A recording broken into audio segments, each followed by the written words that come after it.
은혜로운 찬양 감사합니다.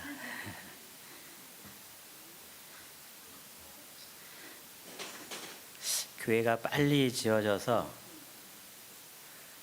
넓은 공간에서 이 좁은 공간이 우리 지휘자님의 아름다운 찬양을 다 이렇게 감당할 수 없는 공간이다 보니까 빨리 지어져서 그 넓은 공간에서 아름다운 찬양을 듣고 싶은 생각이 더 많이 납니다. 여러분들은 지금 로얄석에 앉으신 겁니다. 그 무슨 말인지 아시죠? 음악회 가면 가격대가 다 다른 거예요. 그 자리가. 근데 여러분들은 지금 제일 비싼 로얄석에 앉아서 아름다운 하나님을 찬양하는 이 찬양을 들으신 겁니다. 정말 귀한 특권을 받으신 우리 성도님들 축하드립니다. 우리 기도한 대로 내일 2명의 학생이 시험을 봅니다.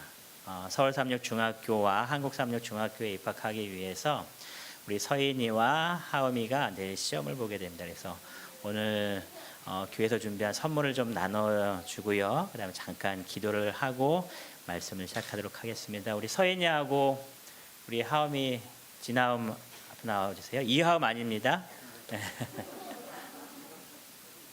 자, 서인아, 우리 선물은 장로님께서 이렇게 전달해 주시면 좋겠습니다. 우리 학생들이 잘 풀라고 이 초콜릿을 먹으면 두렘 회전이 빨라진대요. 그래서 교회에서 이렇게 초콜릿을 준비했습니다. 잠깐 우리가 기도하고 들어가자. 예, 잠깐 기도하겠습니다. 저희를 사랑하신 하나님 아버지, 저희들에게 젊은 일꾼을 허락하여 주시니 감사를 드립니다. 이 두 어린이들이 이제 잘 자라서 하나님의 훌륭한 일꾼이 되는 과정 속에 중학교에 입학하는 주님의 학교에서 공부하기 위하여 어려운 시험을 이제 내일 치르려고 계획하고 지금 준비하였습니다. 주님, 하음이와 서인이가 지금까지 준비한 모든 것들을 내일 시험장에 가서 하나하나 시험 문제에 풀 때에 주님께서 약속하신 지혜를 허락하여 주시어서 내가 공부한 모든 것들을 다 답안지에 옮기기에 조금 더 부족함이 없도록 하나님 은혜 허락하여 주시옵소서. 무엇보다도 그의 마음속에 하나님 임재하여 주시어서 마음의 떨림이나 마음속의 긴장감이 사라지도록 허락하여 주시어서 실수하지 않고 바른 것들을 잘 답을 표현할 수 있도록 주님 도와주시옵소서. 문제를 읽을 때에 그 문제가 무엇을 요구하는지 바로 이해할 수 있는 지혜를 주시고 문제를 잘 파악할 수 있도록 도와주셔서 실수 없이 답을 잘 찾아내는 우리 두 학생들에게 주님 허락하여 주시옵소서. 무엇보다도 시험 볼 때의 컨디션이 굉장히 중요합니다. 주님께서 이들의 건강을 지켜주시고 맑은 정신 속에서 내일 아침 시험장에 가서 시험 잘 치르고 주님께 감사하며 나올 수 있도록 하나님 허락하여 주시기를 저희를 사랑하시는 예수님의 이름으로 간절히 기도드리옵나이다. 아멘. 자, 들어가세요. 오늘 제목은요, 세상에 비친 이문동 교회 성도여 일어나 빛을 발하라 라는 제목으로 지난주에 살펴봤던 너희는 세상의 빛이라는 두 번째 말씀을 함께 나누려고 합니다.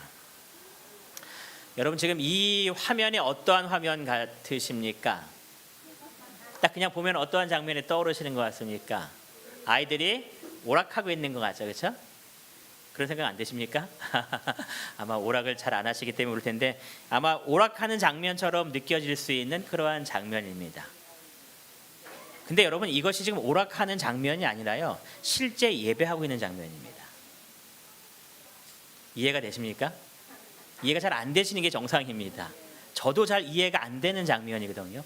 지금 이 사람들이 이러한 장비를 이렇게 쓴 상태에서 자신의 집에서 예배를 드리고 있는 겁니다.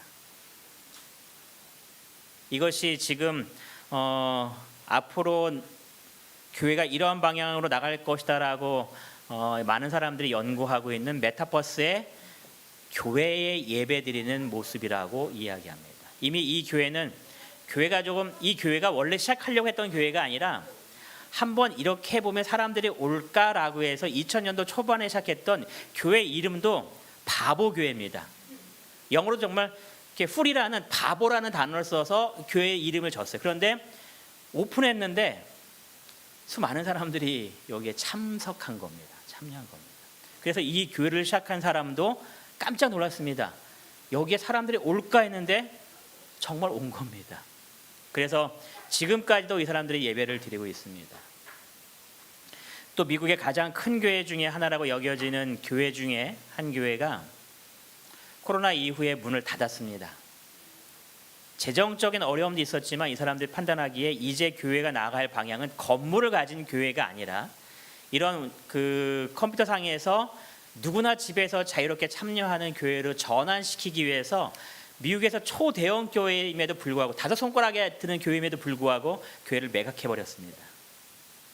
그리고 현재 이러한 교회로 계속 지금 프로그래밍화하고 있는데요.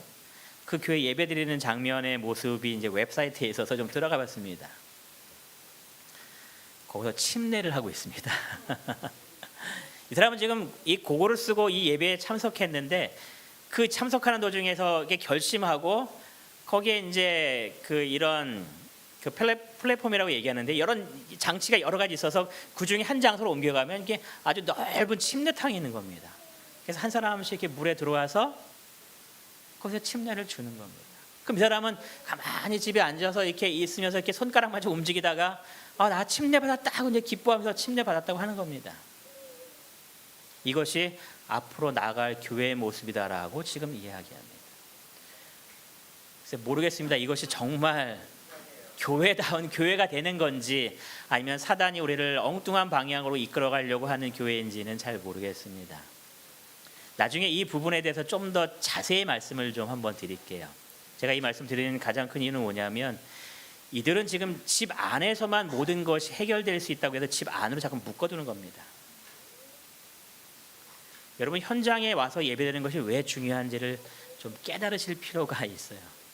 그래서 제가 그 부분을 잠깐 언급해드리고 다음에 이 부분을 좀 자세히 말씀드리려고 좀 보여드렸는데 지금 교회가 이 방향으로 나아가려고 지금 많이 시도합니다. 어떻게 보면 꽤 염려스러운 모습 중에 하나인데요.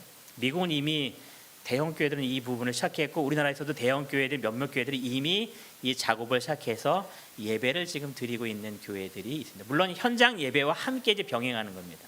그러니까 예전에 그 VR 해갖고 교회 현장 모습을 찍어서 그냥 교회 예배드리는 모습을 보는 이 유튜브 상에서 보는 것과는 전혀 다른 겁니다. 이 장면은. 그래서 성도님들께서 정말 많은 예배의 모습이 있겠지만 이곳에 와서 함께 주님을 찬양하고 성도들과 함께 교제하는 것이 얼마나 중요한지에 대해서도 깊이 좀 생각해 보셨으면 좋겠습니다. 오늘 다 같이 마태복음 5장 14절부터 16절까지에 있는 이 말씀을 같이 읽도록 하겠습니다. 마태복음 5장 14절부터 16절까지에 있는 말씀입니다. 우리 찾으면 우리 한 목소리로 같이 이 말씀을 보도록 하겠습니다. 마태복음 5장 14절부터 16절까지 같이 읽겠습니다. 시작.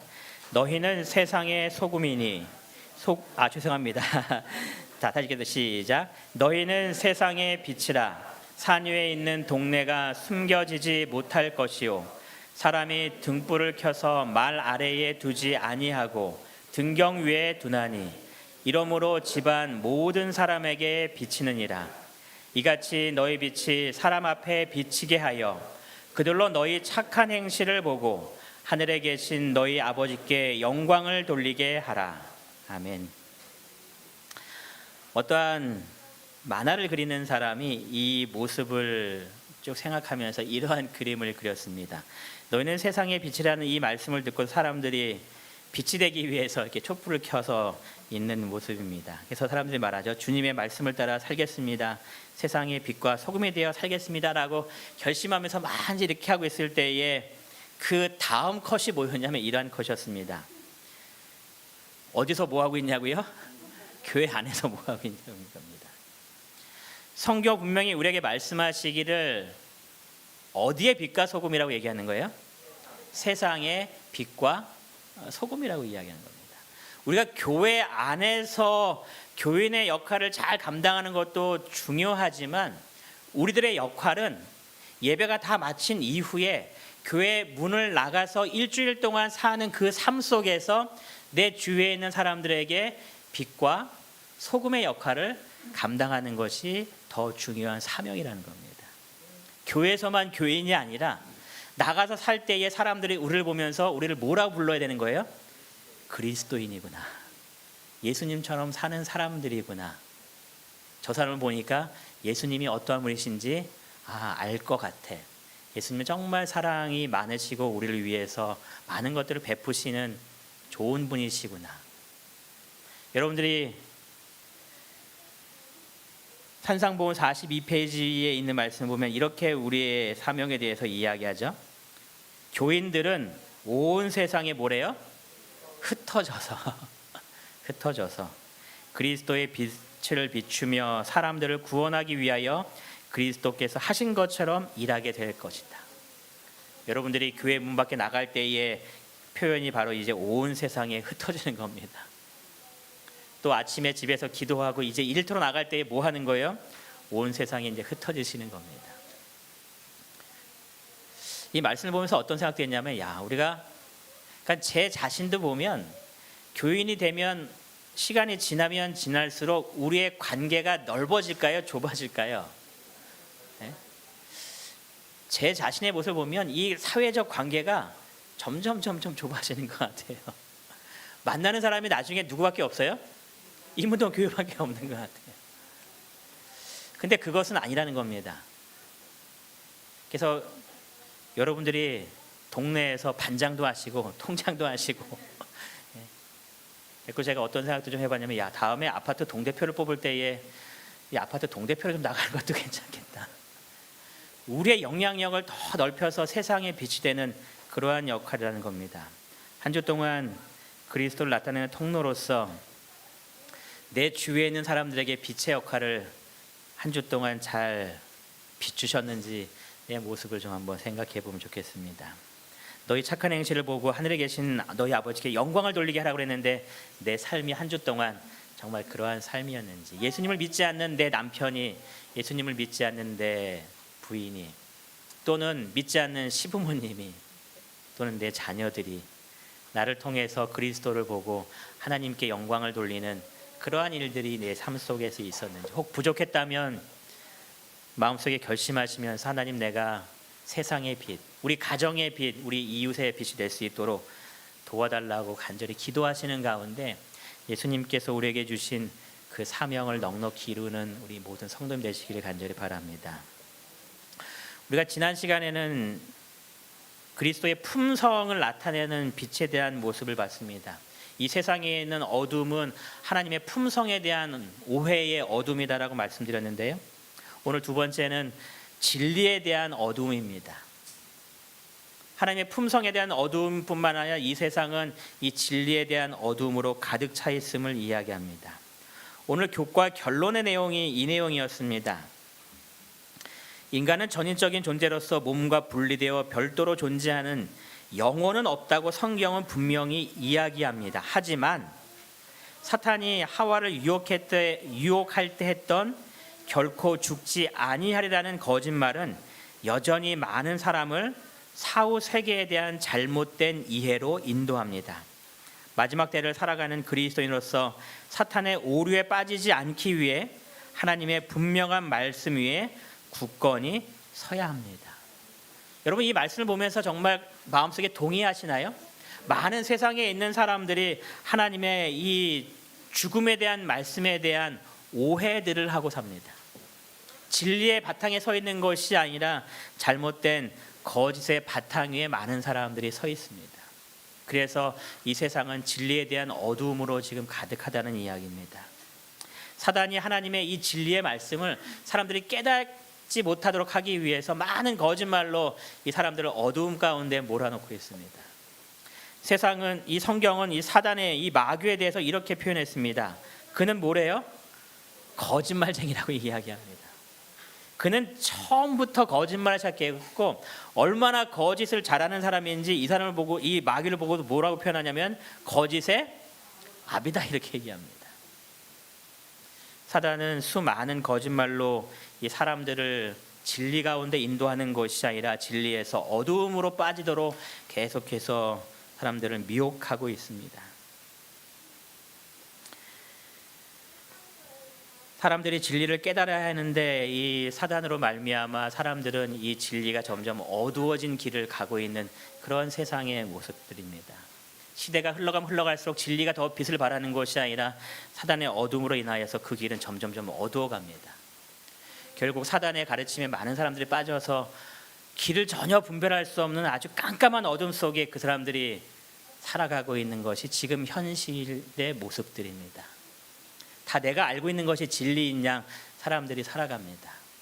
이 길이 나를 바르게 인도하고 있다라고 사람들이 착각하면서 살아가고 있습니다.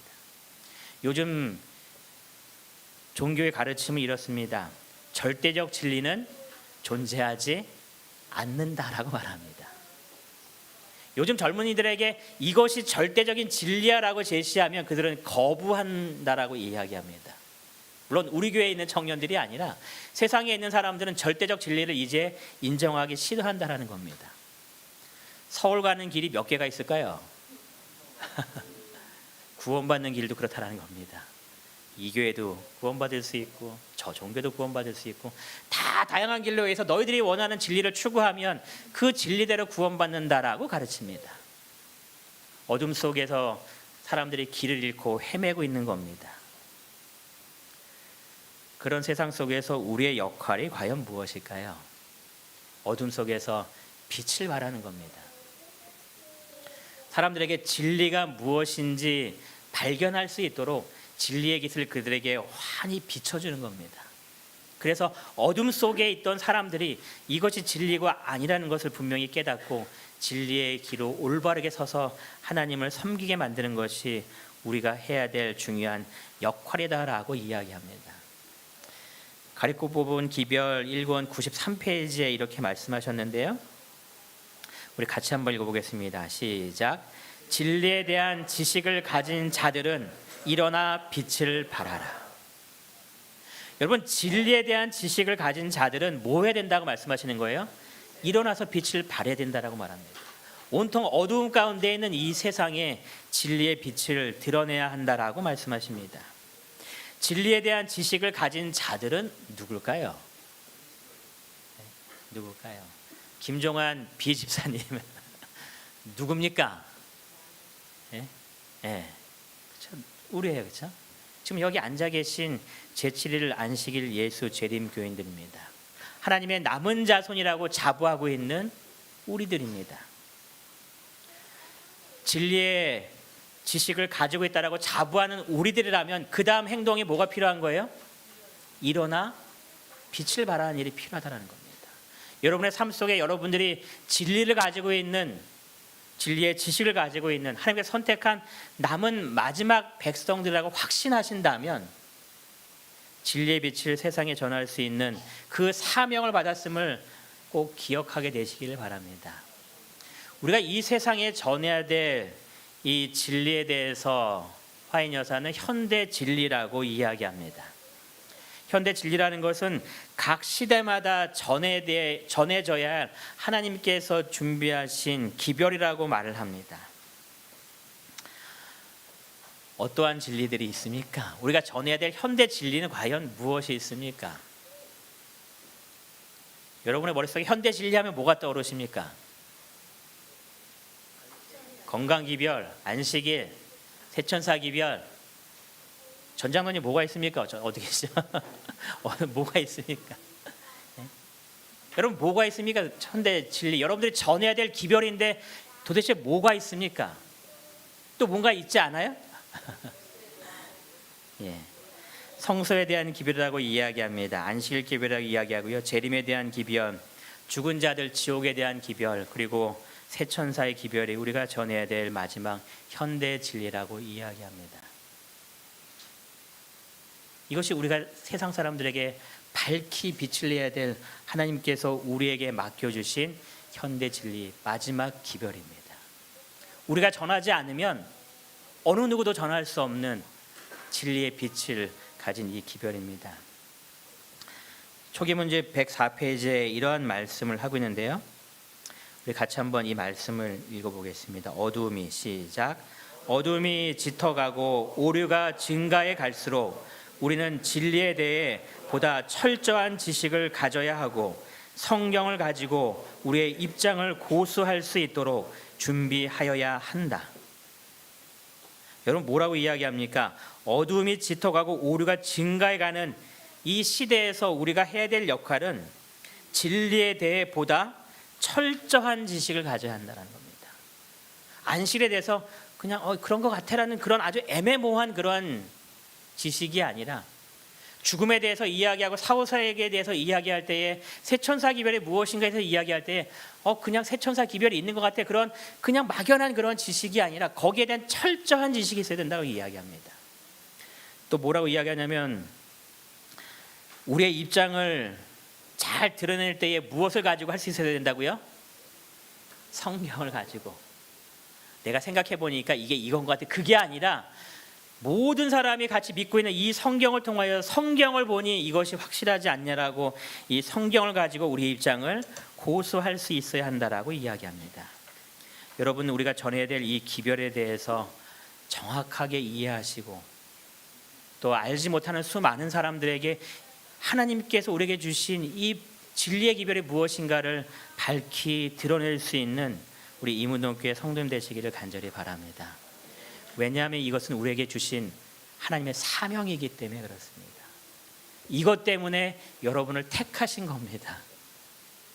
단순히 구원받아 이 개념이 아니라 너희들 이 사명을 감당해야 돼라고 하나님께서 여러분을 부르신 겁니다.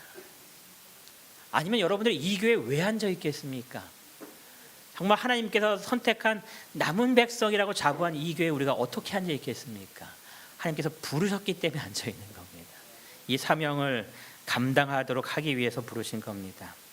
요한계시록 14장 11절에 보니까 짐승의 우상과 그의 우상에 경배하고 그 이름의 표를 받는 자는 밤낮 쉼을 얻지 못한다라는 기별을 우리가 전합니다. 그런데 사람들이 그러면 짐승이 뭡니까? 그의 우상에게 경배하는 것이 뭡니까? 그의 표를 받는 것이 무엇입니까? 라고 질문할 때에 글쎄 그것은 목사님에게 물어봐 라고 얘기하시면 안 된다는 겁니다. 여러분들이 짐승이 무엇인지 그 우상에게 경배하는 것이 무엇인지 그 표를 받는다는 것이 무엇인지 세상 사람들이 알지 못하고 엉뚱한 방향으로 나아감으로 그들이 우상을 경배하고 있을 때에 아니 이것이 바로 우상을 경배하는 것이니 돌아와야 한다는 기별을 여러분들이 전할 수 있어야 한다는 이야기입니다. 그것이 사명입니다. 우리가 요한계시록 18장에 보시면 새천사 기별이 증거됨과 함께 마지막에 이 새천사 기별을 함께 돕는 또 다른 천사의 기별이 등장합니다. 그것이 요한계시록 18장 1절부터 나오는 기별입니다. 새천사의 기별이 힘있게 증거될 때에 그 더 힘있게 증거하기 위하여 연합하는 천사의 기별이라고 이야기하는데요. 그 천사가 뭐라고 외치는가? 요한계시록 18장 4장에 있는 말씀을 우리 다 같이 한번 찾아서 보시겠습니다. 요한계시록 18장 4절입니다.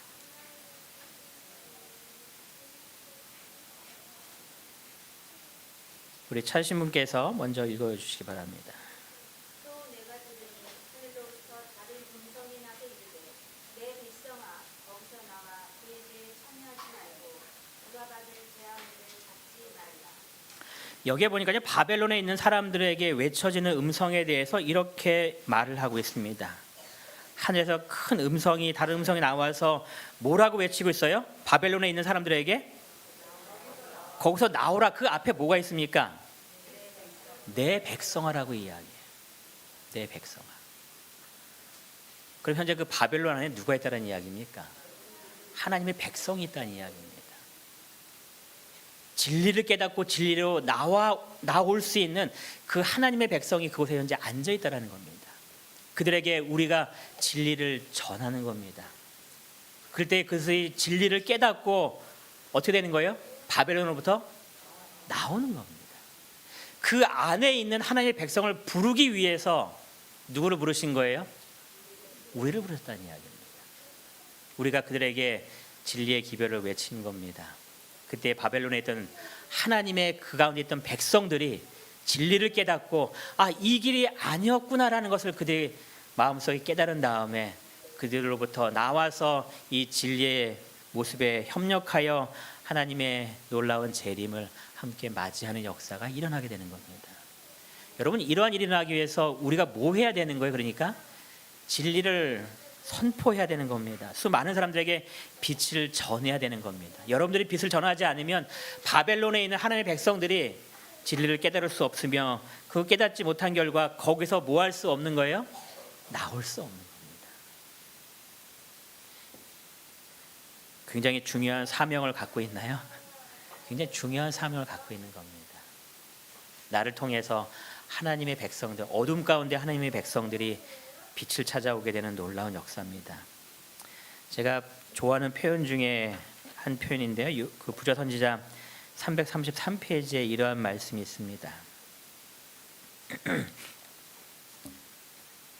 하나님께서 당신의 뜻에 관한 지식을 세상에 나타내시기 위하여 한 백성을 축복하시고 번성하게 하사 지상에서 강대한 국가가 되게 하시기로 약속하셨고, 이스라엘 백성에 대한 이야기입니다.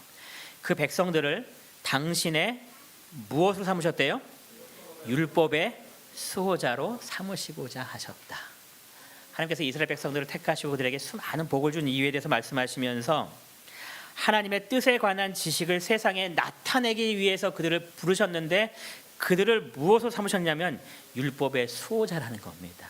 수호자는 지키고 보호해주는 그런 사람이에요. 이것이 절대로 훼손되지 않도록 이것을 지키는 겁니다. 여러분들이 영화를 본 것을 얘기하는 것을 목회자가 얘기하기는 좀 그렇긴 하지만 옛날에 그 인디아나 존스 그거 보시면 성배 수호자 그런 거 있잖아요, 그렇죠? 성배를 찾으러 갔는데 거기 웬 할아버지가 힘도 못 쓰는 할아버지가 칼 들으면서 그 성배 보호하고 평생을 거기서 살았던 그러한 모습들, 자기의 모든 것을 바쳐서 그것을 지키기 위해서 남아있는 그 보신 분 안 계십니까? 우리가 그러한 존재라는 겁니다.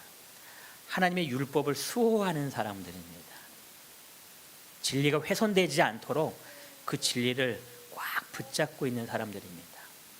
그래서 누군가가 진리를 원할 때에 그 진리를 밝히 보여줄 수 있는 그러한 사람들이라는 이야기입니다. 그 굉장히 중요한 역할이죠. 우리에게 빛나는 역할이 아니라 할지라도 그것이 온전하게 보존될 수 있도록 잘 지키고 있는 사람들. 그러니 여러분과 저는 안식일도 잘 지켜야 하는 사람들입니다. 그냥 남들처럼 안식일을 지키는 사람들이 아니라 안식일을 지키는 것이 무엇인지에 대해서 내 모습을 통하여서 바로 보여줄 수 있는 그러한 사람들이 돼야 돼. 그래야지 율법의 수호자가 되는 거죠. 하나님의 기별들이 훼손되지 않도록 내 모든 것을 통하여서 이것을 지키고 있는 겁니다. 여러분들은 율법의 수호자이십니다. 하나님께서 그렇게 부르셨다고 분명히 우리에게 말씀하셨습니다.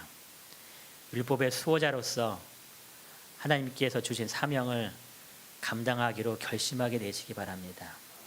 또한 이 수호자로서의 사명을 잘 감당하셔서 하나님께서 수많은 사람들을 진리로 인도하실 때에 여러분들을 통하여서 진리의 빛으로 다가오게 되는 놀라운 역사들이 이제 하나하나 일어나게 되는 놀라운 기적이 일어나게 되기를 간절히 바랍니다. 우리가 어떻게 하면 그런 빛을 비출 수 있을까요? 우리에게 수많은 빛을 이제 증거해야 되는데 우리가 어떻게 하면 이 빛의 역할로서 우리가 잘 감당할 수 있을까? 참 하기 힘든 이러한 일들을 우리가 어떻게 하면 이 일들을 잘 이뤄낼 수 있을까? 이사야 60장 1절과 2절의 말씀을 통하여서 우리가 그 방법을 찾습니다. 이사야 60장 1절과 2절에 있는 말씀인데요. 이 말씀을 찾아서 다 같이 읽도록 하겠습니다. 이사야서 60장 1절과 2절입니다. 다 찾으셨나요? 우리 같이 한번 읽겠습니다. 시작. 일어나라, 빛을 발하라. 이는 내 영광의 빛이 이르렀고 여호와의 영광이 내 위에 임하였음이니라. 보라, 어두움이 땅을 덮을 것이며 캄캄함이 만민을 가리려니와 오직 여호와께서 내 위에 임하실 것이며 그의 영광이 내 위에 나타나시. 여기 보면 우리에게 분명한 기별을 전하고 있는데, 우리에게 일어나 빛을 발하라라고 말씀하시면서 그 이유가 무엇이냐면 이는 내 빛이 이르렀다라고 이야기합니다. 내 빛이 이르렀다는 이 표현이 무엇인지 그 다음 구절 우리에게 설명합니다. 여호와의 영광이 내 위에 임하였다는 겁니다. 하나님의 영광이 지금 내 위에 지금 임하고 있다는 겁니다. 그러니까 뭐 하라는 거예요? 일어나 빛을 전하라는 겁니다. 이 세상이 어둠으로 가득해 있지만 2절에 보니까 오직 여호와께서 내 위에 임하실 것이요 그의 영광이 내 위에 나타난다는 겁니다. 그러니 뭐 하라고요? 일어나 빛을 전하라는 겁니다. 우리가 빛으로서 역할을 감당할 수 있는 그 방법을 성경이 이야기하기를, 말씀하시기를 여호와의 영광이 어떻게 한다고요? 내 위에 임하는 겁니다. 내 위에 임하는 겁니다.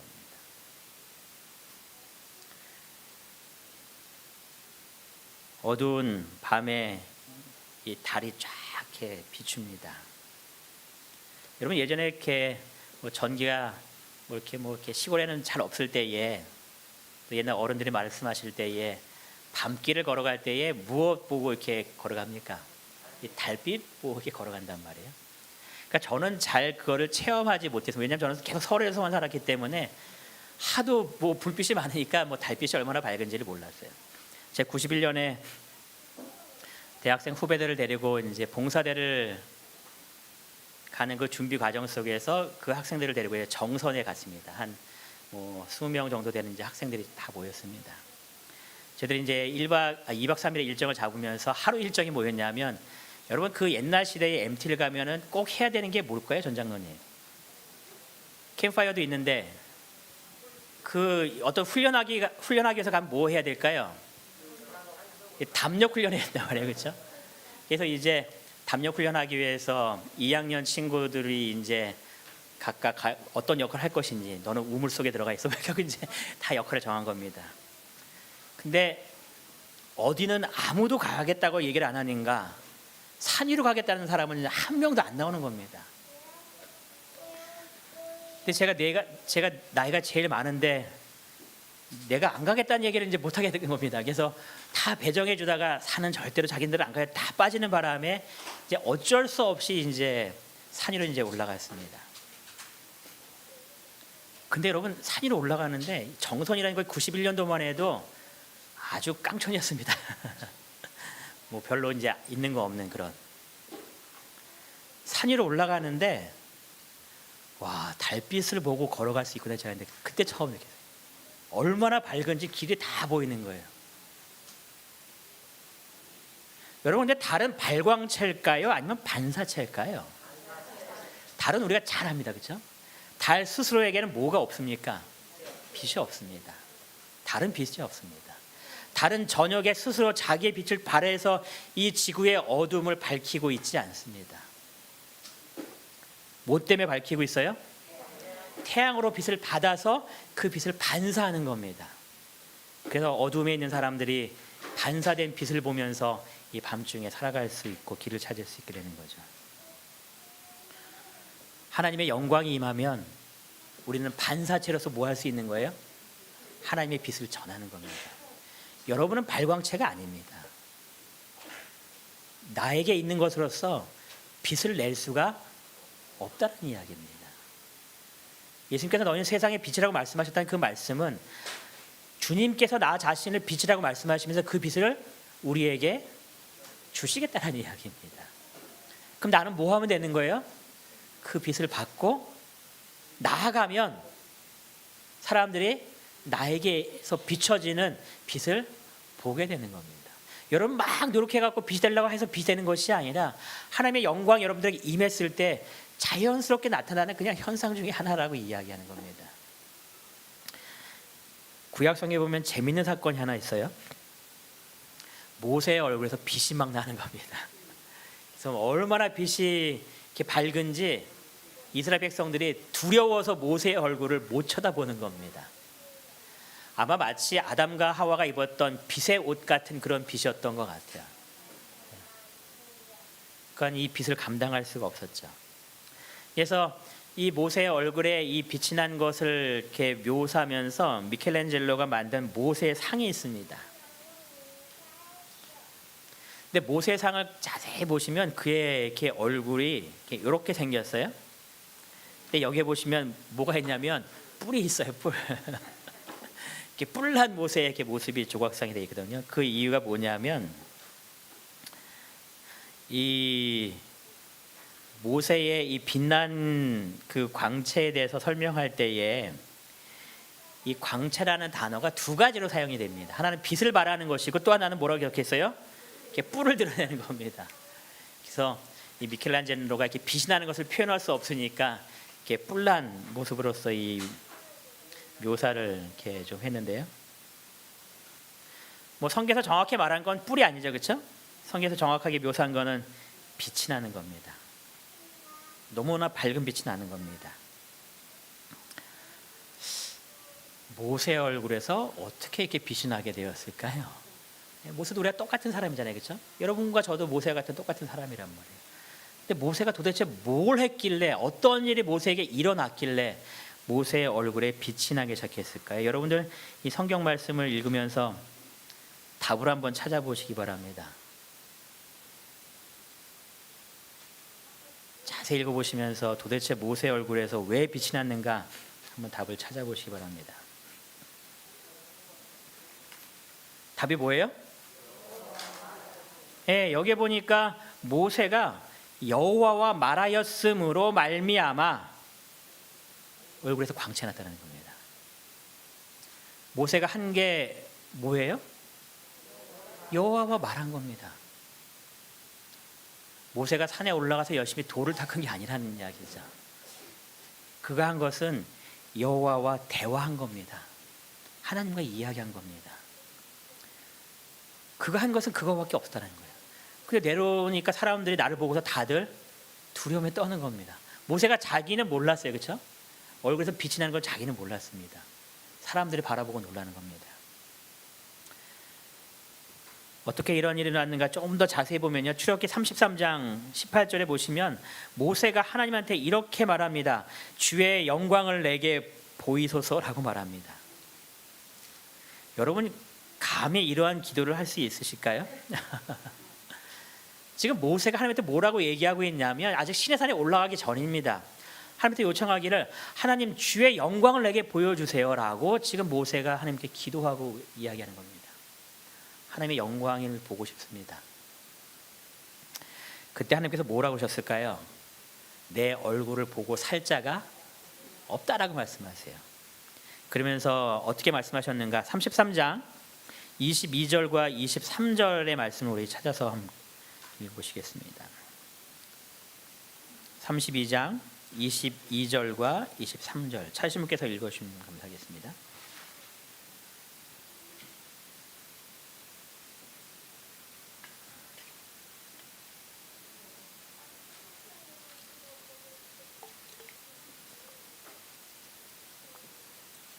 예, 찾으신 분이 읽어주세요.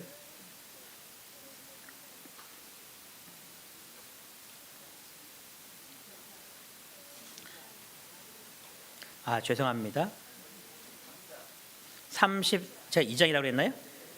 33장입니다. 내 영광이 지나갈 때에 내가 너를 반석심에 두고 내가 지나도록 내 손으로 너를 덮었다가 허리에 거두리니 내가 내 눈을 볼 것이요 얼굴은 보지 못하리라. 여기 보니까 하나님께서 뭐라고 말씀하시기를 내 영광이 지나갈 때에, 하나님께서 그 앞으로 지나가실 때의 그 표현을 뭐라고 표현하고 있냐면은 내 영광이 지나간다라고 표현합니다. 그리고 지나간 다음에 지나갈 때까지 손으로 너를 가리고 있다가 지나간 다음에 손을 열어서 내 등을 보게 할게 하면서 주의 그 모습을 보게 하시죠. 그러니까 모세가 시내산에 올라가서 하나님과 이렇게 만나는 그런 과정 속에서 하나님의 영광이 그 앞으로 지나간 겁니다. 하나님의 영광이. 그 영광을 받았을 때에 모세의 얼굴에 뭐가 나기 시작한 거예요? 광채가 난 겁니다. 여러분, 빛을 내는 방법을 성경에 말씀하시기를 여호와의 영광이 내 위에 임한다라고 말씀하시면서 모세를 보여주는 겁니다. 여호와의 영광이 임했을 때에 모세의 모습에서 빛난 그 모습. 부조와 선지자 330페이지에서는 이 모세의 경험을 통하여서 우리에게 이렇게 말씀하고 있는데요. 이 말씀 우리 같이 한번 좀 읽겠습니다. 모세 시작. 모세의 얼굴에서 반사된 영광은 그리스도의 중보를 통하여 하나님의 계명을 지키는 백성이 받을 축복을 예시한다. 그것은 우리가 하나님과 가까이 교제하면 할수록, 그리고 그분의 요구를 더 분명히 알면 알수록 우리는 하나님의 형상을 더 완전하게 담게 되고 더 쉽게 그분의 품성에 참여하는 자가 될 수 있다고 증거한다. 우리에게 뭐 하라고 말씀하시는 거예요?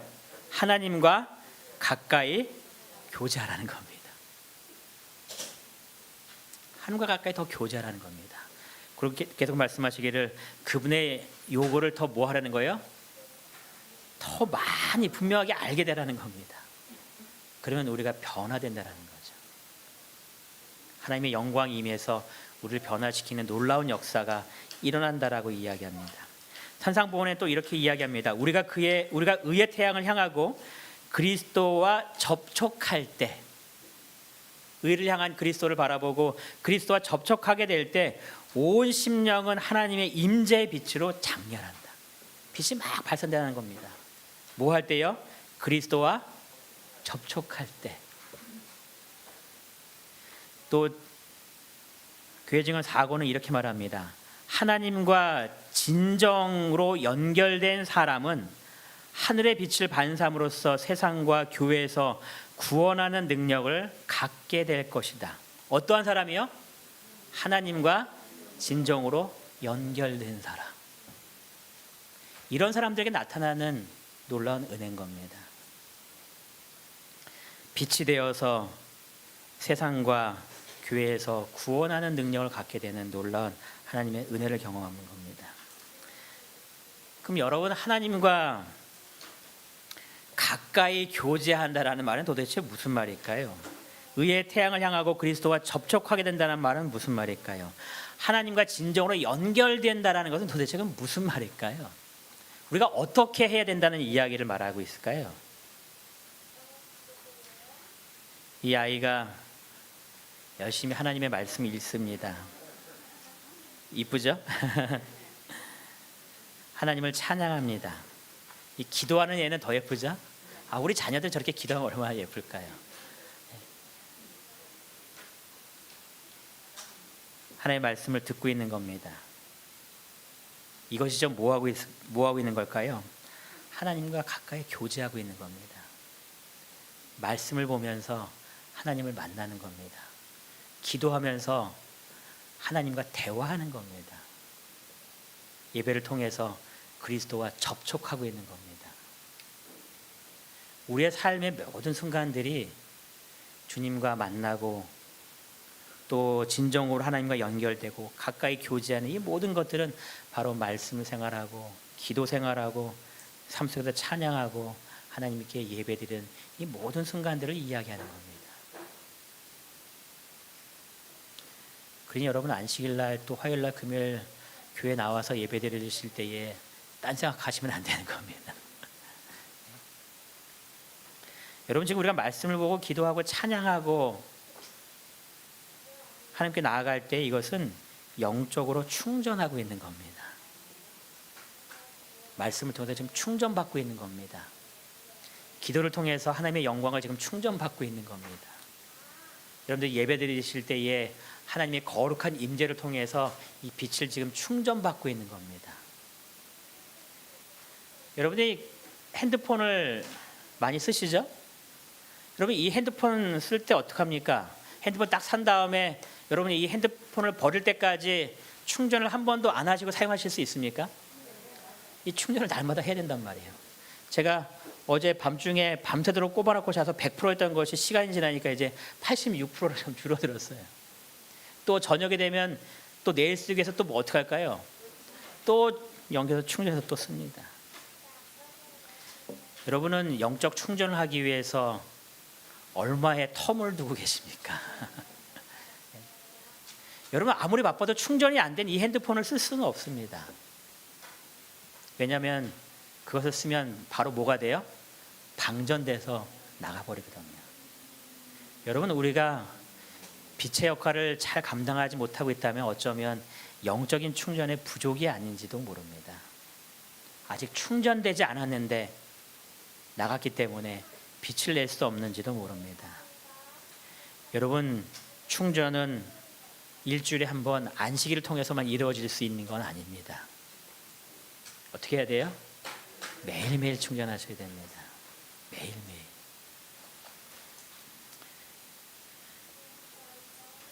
산상보훈에 이 말씀이 있어요. 이 말씀을 우리 좀 같이 한번 읽어보겠습니다. 만일 시작. 만일 그리스도를 따르노라고 공언하는 자들이 세상에 빛이 되지 못한다면 그것은 생명의 능력이 그들에게서 떠나갔기 때문이다. 만일 그들에게 비출 빛이 없다면 그것은 그들이 빛의 근원되는 분과 분리되었기 때문이다. 이유는 하나인 겁니다. 빛의 근원과 내가 지금 연결되어 있지 않기 때문에, 영적인 충전을 경험하지 못했기 때문에, 하나님의 임재가 나에게 없기 때문입니다. 여러분 세상에 빛이 되기 위하여 날마다 주님과 교통하는 것이 필요한 것을 분명히 깨달으셨으면 좋겠습니다. 부자 선지자는 이렇게 또 이야기합니다. 하나님과 교통한 오랜 시간 동안에 모세의 얼굴은 하나님의 임재의 영광을 반사하였다. 그러니까 자기 빛이 아니죠. 하나님과 오랫동안 이렇게 교통했습니다. 그러니 그 얼굴에서 영광의 빛이 환하게 드러나는 겁니다. 하나님의 교통의 시간을 우리가 어떻게 해야 될까요? 그럼 오랜 시간을 가져야겠죠. 여러분 이 모세라는 단어에 내 이름을 좀 넣으면 좋을 것 같습니다. 하나님과 교통한 오랜 시간 동안에 정영재 장로님의 얼굴은 하나님의 임재의 영광을 반사하였다. 내 삶 속에 하나님과 오랜 교통의 시간을 통하여서 사람들이 나를 보면서 하나님의 이 영광의 빛을 보게 되는 겁니다. 얼마나 은혜스러운 일이겠습니까? 하나님과 교통하는 오랜 시간 동안에 송병년 집사의 얼굴은 하나님의 임재의 영광을 반사하였다. 내가 아침에 출근하러 나가는데 사람들이 다 그 영광의 빛을 보는 겁니다. 여러분들 그러한 일이 일어나기 위해서 영적인 충전의 시간을 날마다 갖게 되시기 바랍니다. 말씀으로 충전하시고 대화를 통하여서 하나님과 충분한 대화를 하시고 또 찬양을 통하여서 함께 영광 돌리시고 또 시간마다 예배를 통하여서 하나님의 임재의 경험을 하셔서 우리의 삶 속에서 우리에게 맡겨주신 이 빛의 역할을 잘 감당하여 많은 사람들을 어두움 가운데서 빛으로 인도하시는 우리 이무동교회 성도님 되시길 바라면서 오늘 말씀을 마치겠습니다.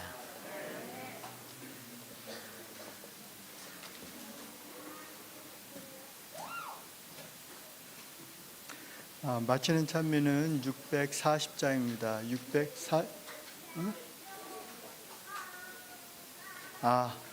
272장입니다.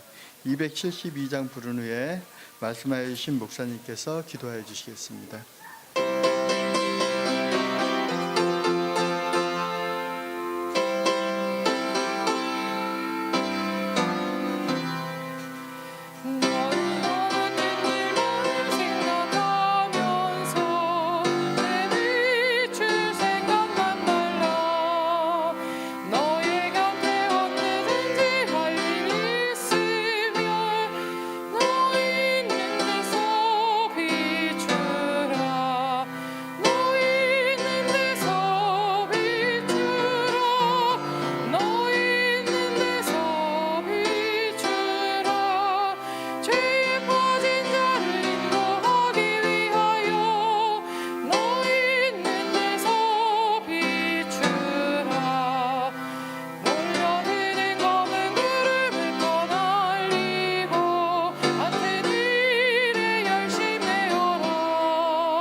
저희를 사랑하신 하나님 아버지, 저희를 세상의 빛으로 불러주시니 감사를 드리옵나이다.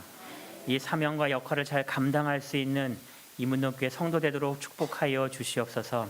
말씀과 기도로 주님과 깊은 교통의 시간을 매일매일 갖는 우리 모든 성도들에게 축복하여 주시어서 하나님의 영광의 임재로 인하여 이제는 우리 주변에 있는 많은 사람들에게 주님의 빛을 반사하기에 조금 더 부족함이 없는 우리 될 수 있도록 허락하여 주시옵소서. 이번 한 주 동안 우리의 사명을 감당하기로 결심하였사오니 하나님 매 순간마다 저희에게 능력과 지혜와 힘을 허락하여 주시어서 주님의 밝은 빛을 비추어 주님께 영광 돌리는 한 주간 되도록 축복하여 주시기를 저희를 사랑하시는 예수님의 이름으로 기도드리옵나이다. 아멘.